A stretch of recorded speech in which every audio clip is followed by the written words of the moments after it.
Donald Trump contre le monde. Durant toute sa campagne, il a promis d'utiliser les taxes douanières pour protéger l'économie américaine. Si je suis élu président, j'imposerai les droits de douane de 100, 200, 2000%. Je vais imposer les droits de douane les plus élevés de l'histoire, assénait-il notamment en octobre 2024. De quoi, selon le républicain, favoriser les entreprises qui fabriquent aux États-Unis, en attirer de nouvelles et protéger le fort portefeuille des citoyens. Tout commence le 2 avril. Le président américain Donald Trump a annoncé mercredi une vaste série de droits de douane qui affecteront des dizaines de pays et menacent d'avoir un impact majeur sur le commerce mondial. Les mesures qui prendront effet d'ici la semaine prochaine, disait-il, comprennent une taxe minimale de 10% sur tous les produits entrant aux États-Unis et des droits de douane plus élevés sur les principales économies mondiales et plusieurs économies émergentes. Les économistes et les dirigeants internationaux avertissent que les conséquences pourraient être graves, de l'inflation à la récession mondiale en passant par la baisse des échanges commerciaux. Mais cela ne décourage pas le leader américain qui, avec une tablette à la main, en donneur de leçons au monde, présente les nouvelles taxations auxquelles seront soumis les pays du monde. Le plan prévoit un tarif de base de 10% sur tous les biens importés sans exception, par secteur ou catégorie, qui entrera en vigueur le vendredi 5 avril. Il s'agit notamment de la Chine, 34%, de l'Union européenne, 20%, du Japon, 24%, de la Corée du Sud, 25%, de l'Inde, 26%. Parmi les pays qui recevront les droits de douane encore plus élevés figurent le Vietnam, 46%, et le Cambodge, 49%. Deux économies dotées d'un secteur manufacturier florissant qui, ces dernières années, ont absorbé les investissements et la production déplacés par la Chine.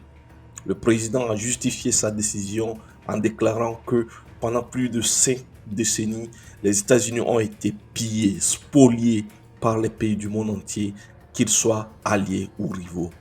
Les réactions vont fuser de partout. L'UE n'a pas tardé à réagir par la voix de la présidente de la Commission européenne, Ursula von der Leyen.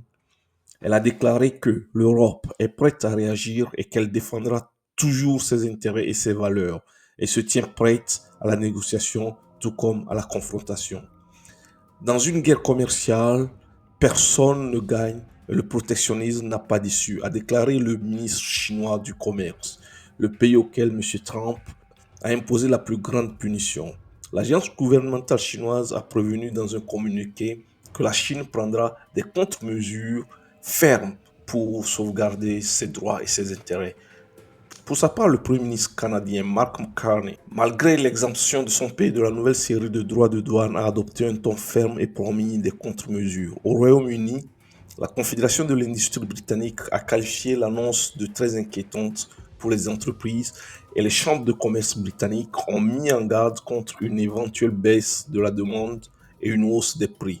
L'Institute for Public Policy Research a estimé que 25 000 emplois dans la seule industrie automobile britannique pourraient disparaître en raison de ces mesures.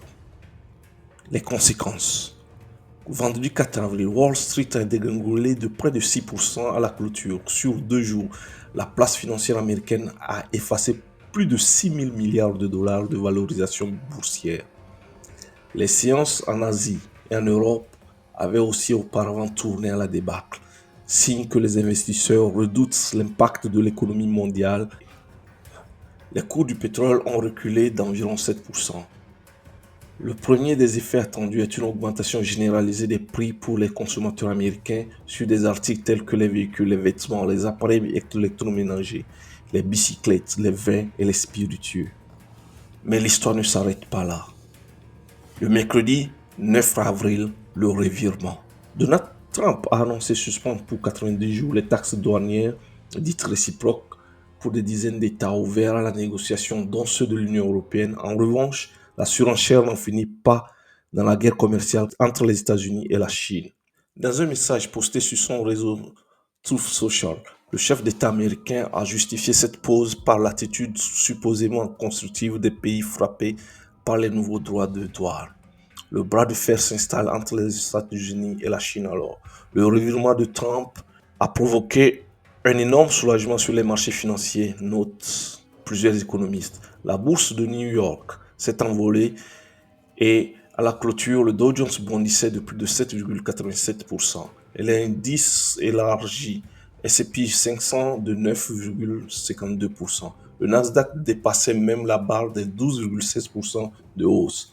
Après l'annonce des taxes douanières américaines de 104% contre les produits chinois importés, les surtaxes de rétorsion de 84% annoncées par Pékin sur les produits américains sont entrées en vigueur jeudi 10 avril. En retour, les États-Unis ont relevé les taxes sur les exportations chinoises à 125%. À l'heure actuelle, elles seraient même arrivées à 145%. Des chiffres presque irréels qui se traduisent par une chose très simple. Tout ce qui circule entre les deux premières économies mondiales devient hors de prix, poursuivent les économistes. La Chine avait bien prévenu.